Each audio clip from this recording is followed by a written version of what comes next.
আমার আলোচনা কিন্তু ওই প্যানের দিকে না, আপনাদের এই অবস্থা দেখে আমি কথাগুলো বলছি। আমার বানাইয়া কথা বলার ইচ্ছে করে কথা বলার, আপনারা যারা অনলাইনে আমার আলোচনা শোনেন তারা জানেন আমি একটা কথাও অগ্রহণযোগ্য অপ্রত্যাশিত একটা কথাও আমি বলি না। কারণ এই জায়গাটা, এই চেয়ারটা অত্যন্ত পবিত্র একটা চেয়ার, এই স্টেজ অত্যন্ত রহমত বরকতে পরিপূর্ণ একটা জায়গা। এখানে বসে যা ইচ্ছা তা বলা যাবে, কিন্তু আমাদের মতো কিছু বক্তা বলছে তো, বলেই কিন্তু আজকে কিছু মুসলমানকে ধ্বংস করে দিচ্ছে।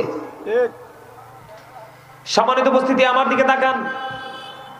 আল্লাহ বলেছেন লিবাসুত তাকওয়া যালিকা খায়র।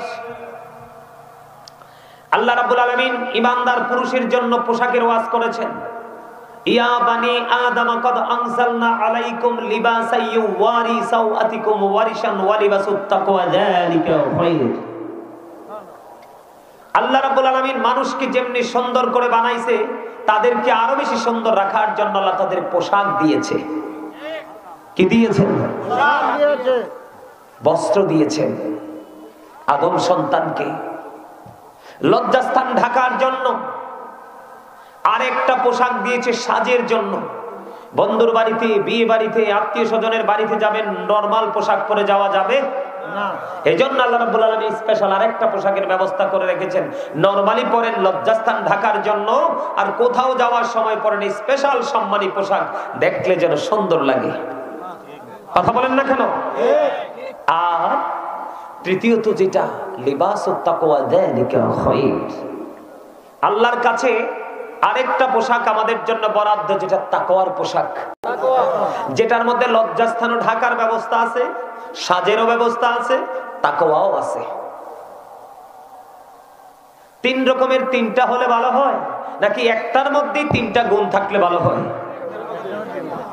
You are great, absolutely right answer. আমার চাচতো ভাইটা খুব সুন্দর করে বলছে। এখনকার মানুষ কিন্তু একের ঘরে 10 চায়, একের ঘরে 100 চায়, ঠিক না?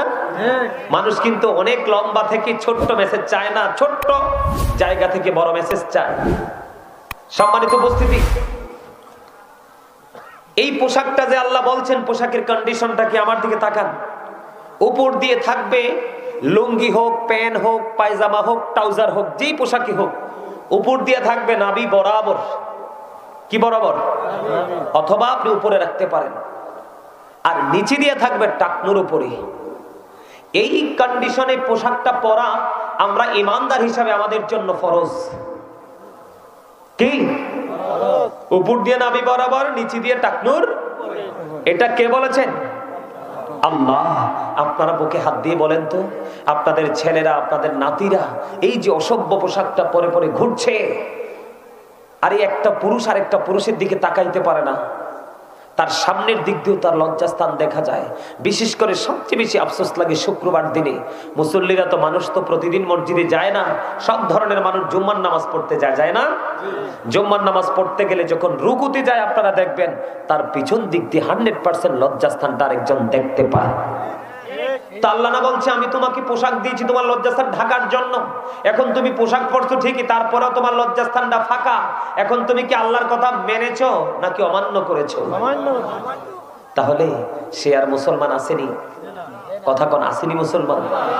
যে প্রত্যেকটা কদমে কদমে, প্রত্যেকটা স্টেপ বাই স্টেপ সে ইসলামের বিধানকে অতিক্রম করে, ওভারটেক করে সে নিজের মতো চলছে, তার কাছে কি ইসলাম আছে? তো যার কাছে ইসলাম নাই, সে কি মুসলমান?